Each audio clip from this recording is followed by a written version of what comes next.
security guards? Is something happening to our freedom? Is this normal? Is this, is this how we understand diversity and tolerance? Well, you have to run the gauntlet to get into a place? Come on. Something is happening. We need to wake up. It's moving fast, right? Here's a doctor I know, one of the great Melbourne doctors, forced to resign from the equal opportunity. Why?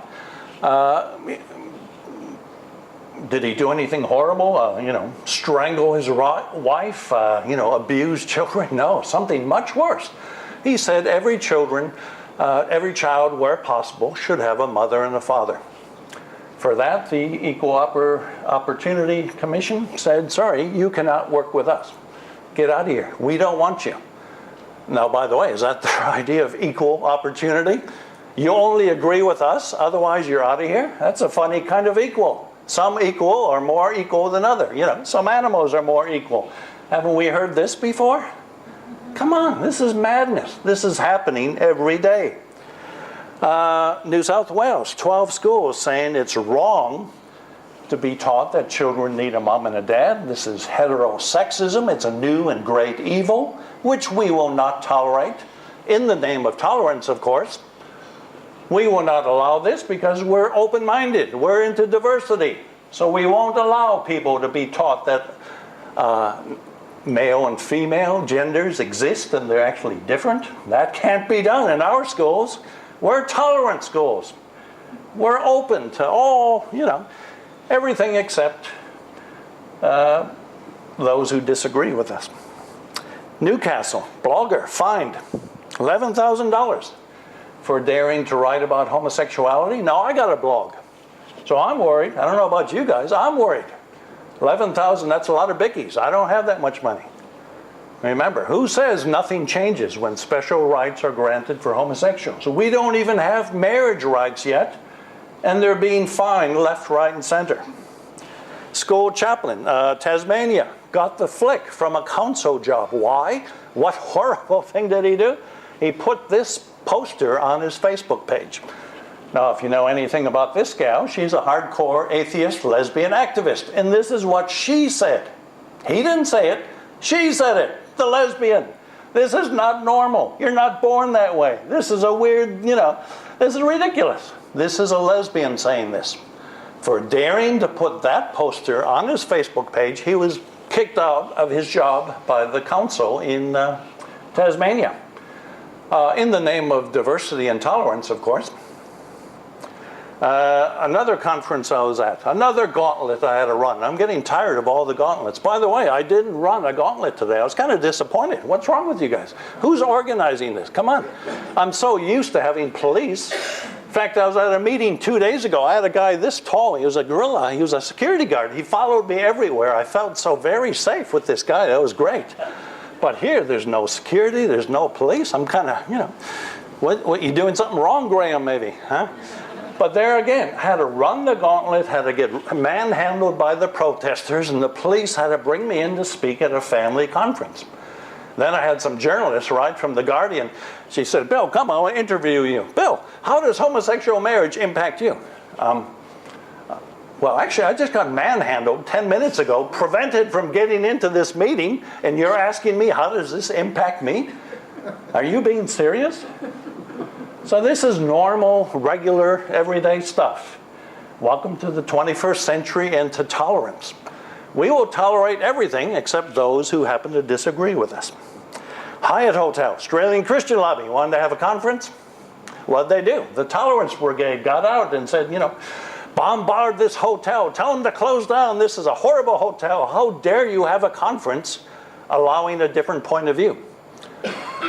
And if you still haven't got it, all in the name of tolerance and diversity, right? SBS, we had some ads done up for the last Mardi Gras, Sydney, accepted by SBS, paid for the whole thing.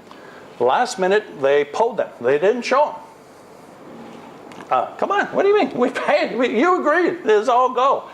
And at the last minute, they pulled the ads because they were pro-marriage, simply saying children really should have a mom and dad where possible.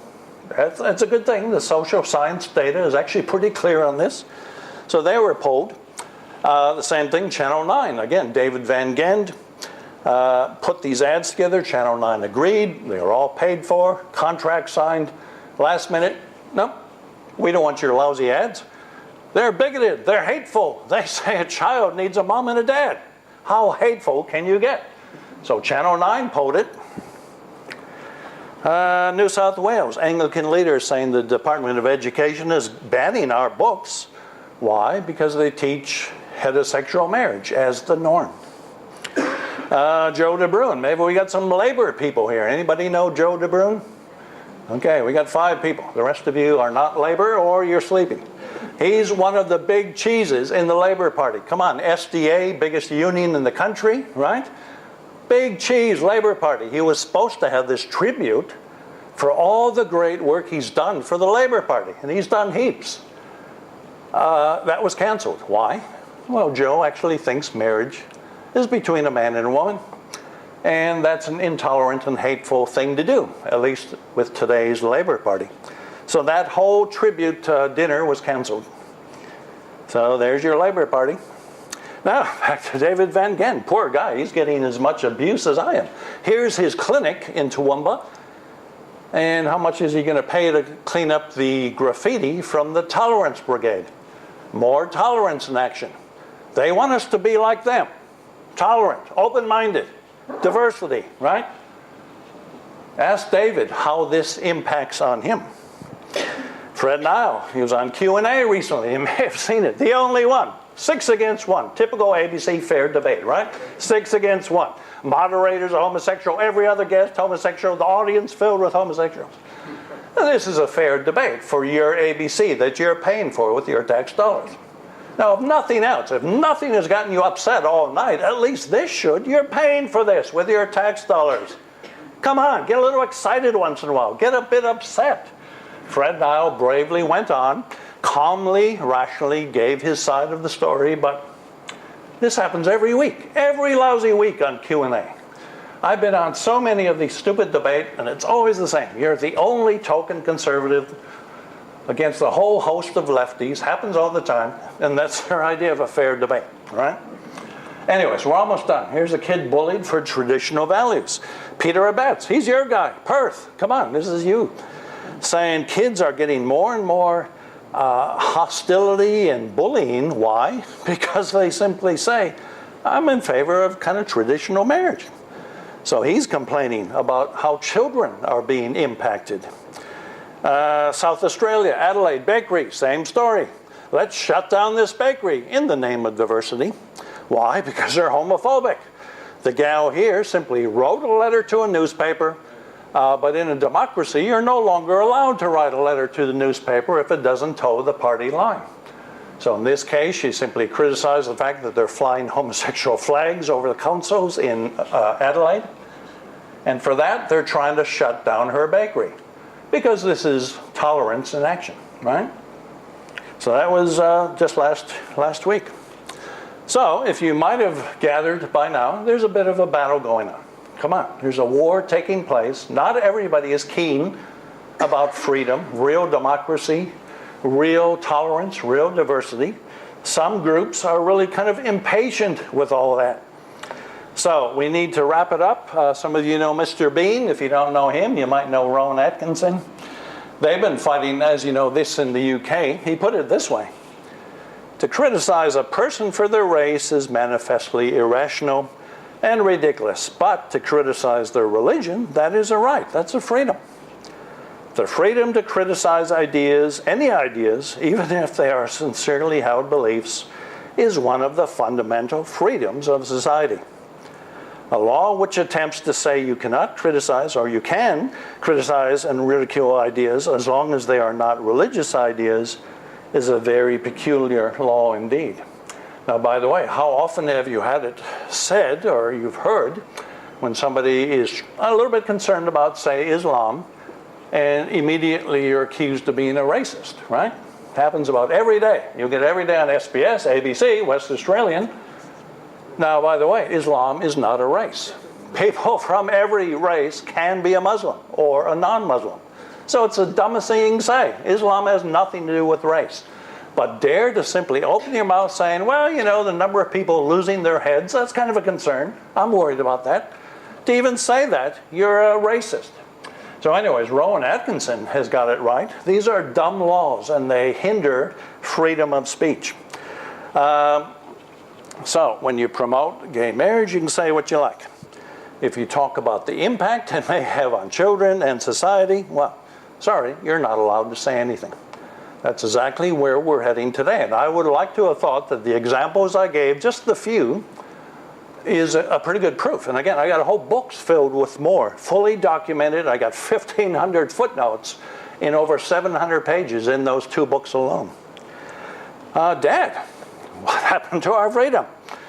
Well, you know, I kind of sat by. I watched it die. I tried to pretend that nothing was happening.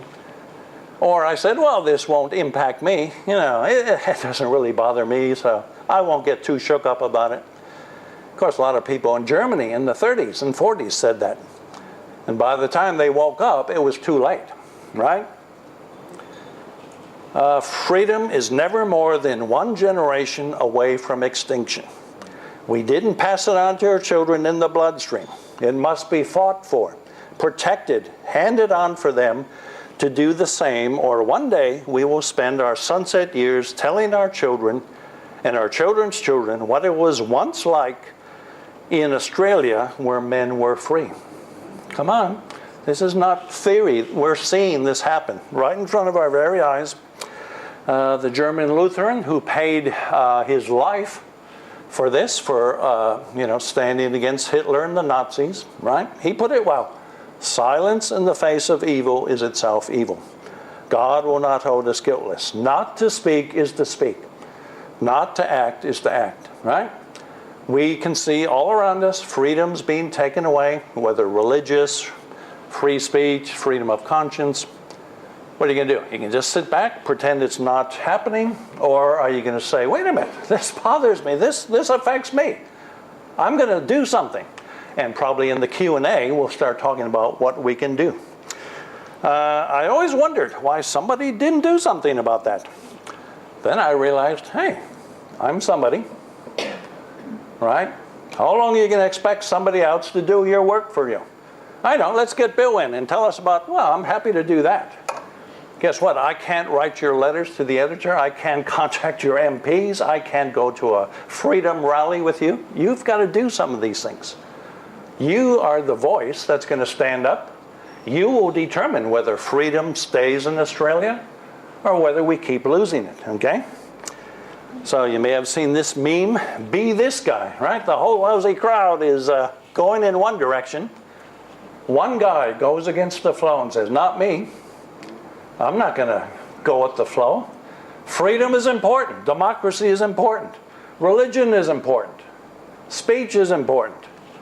I don't care if the whole lousy country is going one way. I'm going to go the other way because some things are worth standing up for. Okay, well, that's it. That's my website. That's what I do. But we're done. Sorry if I took too long. We will have a break and then Q&A. It'll be exciting then. So, Graham.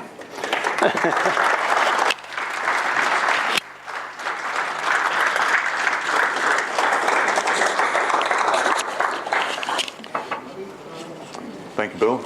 I'll get my committee to hand out the hat if they could help out there. Yes, very good presentation, Bill. Got me enthused anyway. We'll engage in question and answer from